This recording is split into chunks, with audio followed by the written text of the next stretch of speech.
Hello everyone, welcome back. তো দেখো সকালবেলা টিঙ্কি বেরোনোর জন্য কি করছে। টিঙ্কি, তোমার খিদে পেয়েছে? খিদে পেয়েছে? খিদে পেয়েছে, খেতে হবে। খেতে হবে। বাবাকে ডাকো। টিঙ্কি, বাবাকে ডাকো। বাবাকে ডাকো, হ্যাঁ বাবাকে ডাকো তো, তুমি আসবে। অনেকক্ষণ হয়ে গেছে, ওকে বের করা হয়নি, ওর জন্য বেরোনোর জন্য দেখো বেরোনোর জন্য কী শুরু করেছে। এই যে আমাদের মহারানী বেরিয়েছেন, আমাদের টিঙ্কি রানী। আর এই যে এখন একটু আদর করে দিচ্ছি, দেখো চুপচাপ বসে আদর খাচ্ছে, কত সুন্দর আদর খাচ্ছে। কি হয়েছে মা, আমার সোনা মা এখন ওড়ে না মা, ওখানে উপরে পাখা চলছে তো সোনা।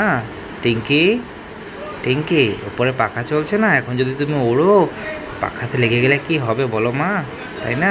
তোমার মাথাটা মাসাজ করে দিই, মাথাটা তোমার মাথা বড্ড গরম, হ্যাঁ মাসাজ করে দিই, ভালো লাগবে ভালো লাগবে ভালো লাগবে। তোমার খিদে পেয়ে গেছে? বাবা ঘুমোচ্ছে ওখানে, যে বাবা ঘুমোচ্ছে মশারির মধ্যে, বাবাকে ডাকবে, ঠিক আছে? বাবার কাছে গিয়ে বাবাকে ডাকবে, কেমন? আমার শোনা মাটা মাঝে মধ্যে একটু খুব বদমাইশি করে, আবার মাঝে মধ্যে খুব কথা শোনে আমার টিঙ্কি, তাই না? দেখো মাথা মাসাজ করছে, আর কত সুন্দরভাবে ও মাসাজটা নিচ্ছে। হ্যাঁ, ও সব সময় আমাদের কাছে থাকতে চায়, আমাদের সঙ্গে থাকতে চায়, কিন্তু সবার তো কাজ থাকে। এবার কাজকর্ম সেরে তারপরে যতটুকু টাইম থাকে সেতটুকু টাইমে ওকে আমরা আদর করি, কাছে নিই, না হলে তো ওকে ওর ঘরে রাখতে হয়, কী করবো। দেখো ও মানে এমন হয়ে গেছে, ও যদি এরকম পারলে আমাদের সঙ্গে যদি শোয়ও তাতে ওর বেশি ভালো হয়, কিন্তু সেটা তো সম্ভব হয় না, ঘুমের মধ্যে কখন কোথায় কি লেগে যাবে। এই জন্য ওকে ওর ঘরেই রেখে দিই, ঘুমের মধ্যে আর নিই না।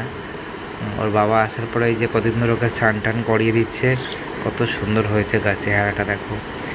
আমার কদিন একটু শরীর খারাপের জন্য আমি ওকে ঠিক করে দেখতে পাইনি, কিন্তু তরুণ এখানে এসে সমস্ত যত্ন নেয়, প্রায় প্রত্যেক দিনই স্নান টান করায় ওকে, তাই তো টিঙ্কি? দেখো দেখো দেখো, ও এখন একটুখানি চাইছে যে এই পাখাটা বন্ধ করে দিলে একটু ঘরের মধ্যে একটু উড়বে, ওর ভালো লাগবে, তাই তো মা শোনা? তো আমি টিঙ্কির এরকম ছোটো ছোটো